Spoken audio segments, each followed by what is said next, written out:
කුමන තැනැත්තා කුමන මව්කුසේ උපන්නත් කුමන ජාතිය අතරේ උපන්නත් කුමන ආගම අතරේ උපන්නත් ඉපදුනේ මව්කුසක් තුල බැවින් තමා ඉපදුණු මව්කුස තුල තමාට ඇත්තේ ඉපදීමක් පමණය. නුඹලාට මව්කුසක් ලැබුණේ නුඹලා සොයාගත් දෙයක් නොව තමාගේ දෙමාපියන් සොයාගත්තා වූ දේ මත ඇත්තා වූ දෙයින් ලැබුවා වූ බීජයක්ය. නුඹලා ඒක අවබෝධ කරගත යුතු වන්නේ තමාගේ දෙමාපියෝ ගියා වූ මාර්ග තුල තිබෙන්නා වූ ඉපදීම් තුල ඇත්තා වූ උරුමයන්. මේවා නුඹලාට ගැඹුරු විය හැක. නමුත් අවබෝධ කරගත්තොත් ගැඹුරු නැත. මේවා දරුවන්ට කියා දෙන්නා වූ දේවල්ය. නුඹලා බොහෝ උගත් බැවින් ලෝකයේ දෙයින් තමාගේ සිත පුරවාගෙන ඇති බැවින් ලදරුවාගේ දේ වුවද තේරුම් ගැනීමට නොහැකි තැනක තමාගේ සිත රවටාගෙන වැටීගෙන ඇත. උඩඟු උද්දච්ච අහංකාර වූ තැනක තමාගේ සිත සිටවාගෙන ඇත. එයට නුඹලාට මාර්ග පෙන්වුවේ සර්පයෝය.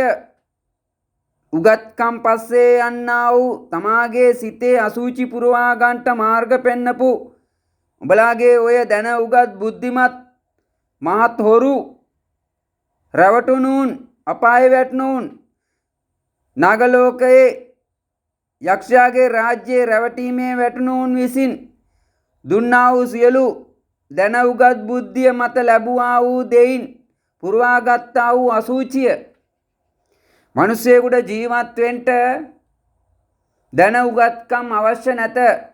දැන උගත්කම් වලට වැඩිය තමාගේ ජීවිතය උතුම්ය. ජීවත් වීමට වඩා උතුම් වූ ධර්මයක් මේ ජීවමාන පැවැත්ම තුල නැත. ඉපදුනේ නැත්නම් නුඹලාට කිසිත් නැත. නුඹලා ඉපදීම අමතක කර දමා දුවන්නේ මරණය පස්සේය. මරණේ රසය පස්සේ, මරණේ සුවඳ පස්සේ, මරණේ ආසාවන් පස්සේ, මරණේ හැඟීම් පස්සේ, මරණේ උවමනාවන් පස්සේ, මරණේ සැලසුම් පස්සේ, මරණේ සියලු ක්‍රියා පස්සේ. ඒවා උඹලාට අවබෝධ කරගන්න තමාට ඔළුවක් දී තිබේ. තමාගේ දෙමාපියෝ වැටුණු මාර්ග අනුවම නුඹලා යනවා මිස නැවත තමාගේ දෙමාපියෝ වැටී ඉන්න තැන හැරී බලා තේරුම්ගෙන මෙය නොව වෙන යහපත් මාර්ගයක් ඇත කියා තේරුම් ගන්නට නුඹලාට ඔළුවක් නැත. එතරම් නුඹලා අඳුරේ අන්ධකාරයේ වැටුනේ තමාගේ දෙමාපියන්ගේ රුධිරයේ මතින් උපන්නා වූ බීජය වෙයින්. තමාගේ දෙමාපියෝ වැටලා තිබෙනේ අඳුරේ නම් නුඹලාගේ මව් කුස තුල ලැබුවේ ඔවුන්ගේ බීජය නම් නුඹලාගේ ශරීරයේ උපදින්නෙත් ඒ රුධිරයෙන්ම ලැබුවා වූ ධාතුවකින් නම් නුඹලාට උරුම වෙන්නේ ධාතුව තුල ඉපදීම තුල ඒ මාර්ග තුල හැරී යාමේ සිට ඇති මිනිස්යෝ වෙන්ට. නමුත් යමෙක් මා මේ යන්නා වූ මාර්ගයෙන් නිවැරදිද කියා සිත හැරුණොත් ඔවුන්ට ගැලවීම ඇත. අන්ධකාරයේ සිටින තැනැත්තා යන්නේ අන්ධකාරයේද කියා සී ඇතුව සිටුවොත් ඔහුට ආලෝකය දැකිය හැක. නැතිනම් නුඹලාට සිතන්ට තමාගේ සිත වෙහෙසන්ටවත් කාලය නැත. මිනිස්සෙක් තව එකෙක් මරාගෙන ජීවත් වෙනවා නම් ඔහුගේ මරණය පැමිණෙන මොහොත ඔහු දන්නේ නැත. මක්නිසාද උඹලා පුරවාගත්තේ තමාගේ ජීවමාන ශරීරය මාලිගාව තුල මරණයේ දෙයින් උවමනාව ඇතිව නම් නුඹලාගේ මරණය එන පැය නුඹලා දන්නේ කෙසේද?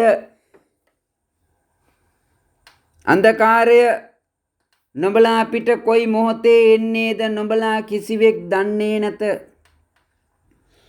අන්ධකාරයේ අධිපතියාගේ උවමනාව නම් මරණයේ සියලු ක්‍රියාය.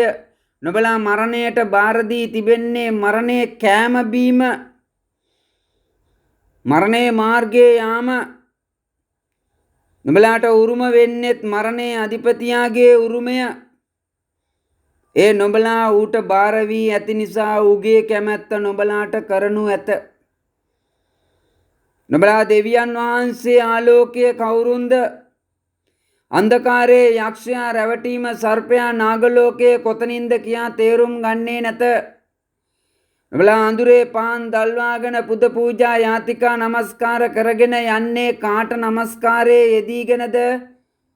මෙහසින් යට තිබෙන්නා වූ මේ ජීවමාන පැවැත්ම විනාශ කරන්නා වූ නාගලෝකයේ බලය ඇත්තා වූ අපායේ සැලසුම් ඇත්තා වූ පාතාලයේ හිස ඇත්තා වූ තැනැත්තාගේ පස්සේ පාත්‍රයේ අයිතිකාරයාගේ පස්සේ උගේ පාත්‍රය පුරව ගන්න පිණිස ඌ ගහලා තිබෙන්නේ මේ මුළු ජීවමාන පැවැත්මේම සිටිනා වූ සියලු ජීවතුන් උගේ පාත්‍රයේ දාගෙන ගිලින්න. ඒක ඌ සිල්වත් ලෙස කරන්නේ උඹලාට දෂ්ට කරමින්ය. බලා ඒවා තේරුම් ගන්නේ නෑ කිසි කලකත් උඹලාට තේරුම් ගන්නට ඔළුවක් එහි නැත. සර්පයා දෂ්ට කෙරුවේ සිල්වත්. සර්පයා ඔතාගත්තේ සර්පයා කියලා උඹලා මුචලින්ද නාගරාජයා දැකලා තේරුම්ගෙන ඇත. මේවා මා නුඹලාට නැවත කියන්නේ තේරුම් ගන්නට. මිනිසෙක් සර්පෙක් ඔතාගත්තේ නම් ඔහුගේ ඇතුළාන්තය සර්පෙක් බැවින් ඔහු සර්පයා ඇලුම් කළේය. උගේ ධර්ම මාර්ග, උගේ සැලසුම් මාර්ග, උගේ ප්‍රඥාවේ ඥානයේ සිහියේ මාර්ග ඔහු තුල ඇති නිසාය. නමුත් උඹලාට එවැනි සුළු දෙයක්වත් දැක තේරුම් ගන්නට ඔළුවක් නැත්තා වූ ජීවින් જાතියක් පමණය. විනාශ විය යුතු જાතියක්. විනාශ වීමට පෙර ඔවුන්ට විනාශ වෙන හේතුව අවබෝධ කර දිය යුතුය.